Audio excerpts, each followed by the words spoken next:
Bonjour, je m'appelle Anne-Marie. Je me suis engagée dans l'association des Petits Frères des Pauvres depuis maintenant 10 ans.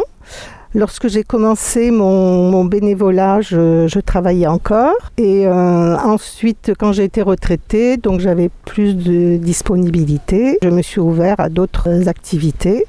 Je fais partie du conseil d'équipe, je suis trésorière. On visite des personnes à domicile lorsqu'on a eu des signalements. On va voir ce qu'on peut leur apporter, ce dont elles ont besoin et si elles ont envie que des bénévoles viennent à leur domicile. Parce que c'est pas évident non plus de recevoir comme ça quelqu'un qu'on ne connaît pas. On s'occupe aussi de recrutement entre guillemets, des nouveaux bénévoles, ce dont elles ont envie d'apporter aux personnes isolées. Ces personnes qui sont visitées à domicile ou en EHPAD, ce sont des personnes qui sont seules ou pas de famille ou famille éloignée, donc elles se retrouvent plus ou moins un peu coupées du monde, quoi. Et les bénévoles sont souvent leurs seuls visiteurs avec leur aide à domicile.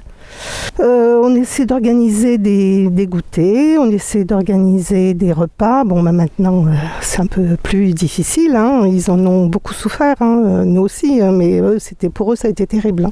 Mais on a essayé de maintenir le lien par téléphone. Et puis notre action Noël, qui est très très importante aussi, avec toujours un petit cadeau, un petit colis de Noël. Et ça, c'est pour eux, c'est super, quoi. Moi, j'ai été élevée dans cet esprit-là. Ma grand-mère s'est retrouvée seule. Mes parents l'ont recueillie à domicile. Donc, j'ai vécu avec ma grand-mère à la maison.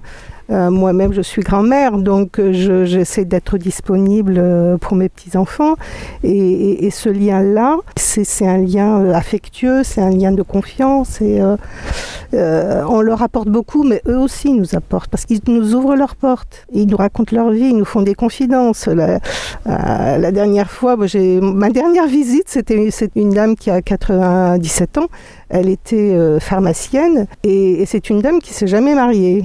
Et je lui dis, mais vous n'avez jamais trouvé l'amour? Elle m'a dit, si, ça devait se faire.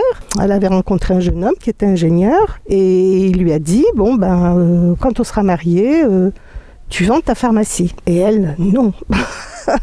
Elle avait fait des études, elle a dit non. Donc elle a préféré se séparer de son amoureux et garder sa pharmacie.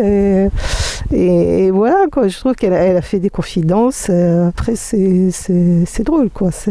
Après, il y a aussi une solidarité entre nous, entre bénévoles. Et ça aussi, c'est important. Et on se fait des amis, on fait aussi une présence, cette solidarité entre nous, on essaie de l'apporter aux autres. Donc moi, je voudrais m'adresser à toutes les personnes qui ont dans leur entourage, dans leur voisinage, une personne qui vit seule, et bien de revenir vers nous dire, tiens, dans mon immeuble, il y a telle personne, je la vois, il n'y a pas de visite, elle est toute seule, voilà. Et j'aimerais que ces personnes nous signalent, ces vieux amis, comme on les appelle, pour qu'on puisse essayer de leur apporter un soutien, une présence, une chaleur humaine, quoi. Voilà, mon dernier message. Eh bien, je donne la parole à qui veut témoigner pour une action de solidarité. On a tous besoin.